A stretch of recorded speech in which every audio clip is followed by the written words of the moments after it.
Paul? Doing really, really well. Yourself? It's been so long and I've missed our discussions. Yes, Good. I'm doing really well. I'm excited to chat with you today. Before we jump into crypto, I would love to hear how things are on your side of the world. What's going on over there? Well, I don't know how far back in the journey you remember, but my daughter got diagnosed with cancer in June. Yes.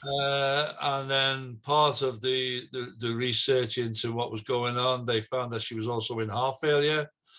So to say the last 6 months has been a slog, it's been a slog. So basically what happened, she's now had this surgery. The tumor has been removed from her foot. She's clear everywhere else, although it was a stage 4 cancer. But they've managed to get all of the cancer from her foot. Foot's healing nicely. She's just so scary. I'm glad. I'm so happy that she's healing from that. What's the government like over there? What's the situation with COVID and vaccines and all that? It's all coming down. I think the game's up now. I think everybody has kind of woke up a little bit. I think they kind of know that some of what was being said wasn't as factual as perhaps they'd like to have thought. So I just think people are waking up, if I'm honest. Yeah. What's the Ukraine situation with kind of what's going on there? What are you guys thinking over there? Well, for me, it's probably the start of the domino effect, if I'm honest. I mean, as you know, through our channel where we've often had discussions on scripture, end time prophecy stuff. I've kind of seen world politics, and I've always viewed it from a biblical point of view. Are these empires and are these governments part of this, beast system and all of that kind of prophecy stuff? So for me, I think what and the reason for the request for the podcast was, I think Russia has diverted the world away from COVID. There's hardly any talk of that now. There's, the borders are coming down. So the focus now is on the war. Today, we've heard that they're now looking at a bit more of a peace treaty. Russia's trying to create the power of the ruble in saying that if you want our oil, you've got to buy it in rubles and kind of sod the American US dollar. We don't want it. But that was the same thing that Gaddafi said when Iraq was invaded. So that's kind of an old chestnut. So I wonder where that might go. And they're talking about getting rid of all money, right? Going digital with our currency, which is why we want to talk today. Absolutely, because again, using Russia and the Ukraine as the example, right now in the Ukraine, they can't exchange their cash because it's the value. It's a little bit like Venezuela. Venezuelans are throwing their money in the streets because it's useless. It's not worth the money it's printed on. So it looks like the Ukraine is now another domino, if you like, falling. And they've said the only way we can pay anybody or receive payments is through cryptocurrency. So that's another massive plus for the crypto space. And then you've got Russia saying, well, unless you pay us in the ruble, you won't get any oil. So he's kind of trying to hold the world to ransom. So that's what's going on geopolitically. But all of these are bringing in this crypto space. So right now, crypto is like, it's massive hot potato. Okay, can you define for us what the heck, for people who don't have a clue, what cryptocurrency even means? What is this? How do we define this? And if there's a grid outage, power goes out, can we still use our cryptocurrency? Yeah, well, I mean, Bitcoin has been around now since 2009 from the white paper of Satoshi Nakamoto, who we don't know whether he's male, female, robot, Martian, or what else. But basically what he did, he took the gaming industry, realized that people were happy to exchange fiat currency, which is our dollars and pounds, for games and for, extra ammo for the gun, or, bullets for this, or, ammunition for whatever else. So he realized that if people are happy to exchange money for something that is what we call a token or a gesture of something that's worth something, then he created Bitcoin. And while the governments have spent the last 12 years trying to stop it, it's succeeded. Not to the extent that it was hoped, but it's succeeded. because it's become an asset rather than a currency. So the idea of the DeFi space is we are going into a digital currency world where all cash will go. And that could very well happen this year. So I'm not scared. Does this mean we like deposit the money we make from our jobs into the bank? Is it just like using a debit card or a digital? What is this like? Yeah, basically what happens, I mean, most people are using some form of digital currency anyway, because you're either using your credit card or you use an international bank transfer. Well, that's all digital, so it's not new. Yeah. It's just that from a cryptocurrency point of view, it is new. So what's going to happen, and what I have got access to, are two videos. One is the G7 last year actually stating that the G7 countries, which are the 7 wealthiest countries in the world, including America and the UK, is they are now talking with the banks to introduce a full centralized cryptocurrency that is programmable. So what that means, in essence, Heather, is that, let's say your kids love McDonald's, for instance, and every morning they wake up, they want breakfast from McDonald's, they want dinner from McDonald's, they want tea from McDonald's. Well, what I see is going to happen is this digital currency is going to be notified, tracked, and traced, similar to what we've just experienced with dare I say the word, COVID. But the issue is they've got us all used to this thing about being tracked and traced and reports and all that sort of stuff.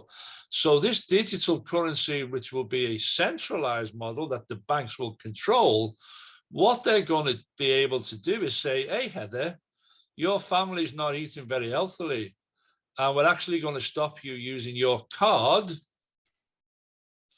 at McDonald's.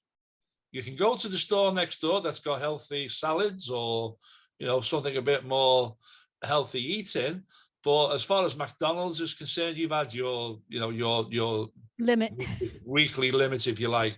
Yep. They're also going to say to people who maybe a little bit conspiracy natured, and they're making social waves on social media, you may very well say to them, we're going to suspend your account.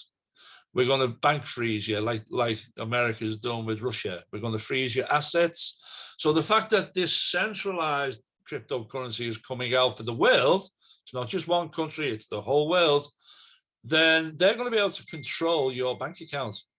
At the moment, they do have a limited access to your account, but it's limited. When it becomes a centralized cryptocurrency, a digital currency, then they'll have total control of everything that you spend, where you spend it, how you spend it, who you spend it with. Now, personally, I don't want that world. So the only other option is a decentralized cryptocurrency like Bitcoin, and there are many others. And as you know, I have a crypto business. So for me, unless you're decentralized on blockchain, which we control, and if you go back to the founding fathers of America, in the production of the Declaration of Independence, Jefferson actually wrote, if ever this great nation allows its government to issue currency first by inflation and then by deflation, our children will wake up on the streets of these great cities. I think that prophecy was fulfilled back in 1971 when Nixon took not only America off the gold standard, but also took the world off the gold standard, because the value of our currency ever since then has depreciated. And we're now in a position where not only the dollar, but even the UK pound and other currencies, they're worthless. They're worthless.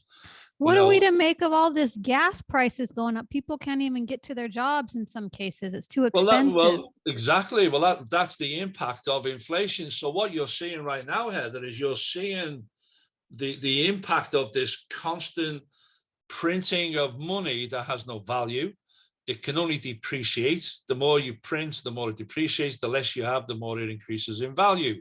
So what all of our governments are doing now is they're just constantly printing money to try and stimulate the economy, but it's game over. The jobs, it's over. It's just a question now. What they're doing, if you imagine a party balloon that's being blown up, you know when there's enough pressure in it that it's a balloon. But if you keep blowing that balloon, eventually it's going to pop. So what's happening now, all of our currencies are being blown up with so much pressure, it has to pop. And that's not me saying that. You know, anybody that's got a little bit of nous about them, you can research this stuff yourself. But whenever there's a boom of anything, there's always a crash of it. So right now, the housing market, the stocks and share markets, you know, various, you know, the S&P 500 companies, they're all in a bubble, and it has to. Do we want it to pop? Because we want prices to go down. We want Absolutely. housing prices to go down. We want this to pop, right? Absolutely. What would be the downside of it popping? Well, the downside of it, a lot of people who don't have an alternative plan B are going to wake up on the streets of these great cities, because a lot of people are going to lose their jobs. They're going to be, you know, they're going to not be employable because these companies have basically, you know, been extortionate in what they've done. So that crash, that you know, think of that. I mean, I don't know how much your house is, but let's say your house is worth $300,000. Well, if it crashes, you're probably going to lose anything from 40 to 70% of the value of that property. Right. Now, so long as you stay in it, it may recover over, you know, the next 5 to 10 years.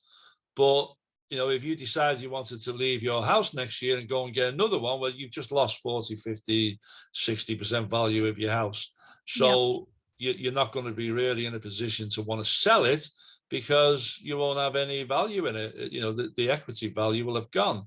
So that's what a bubble burst will create.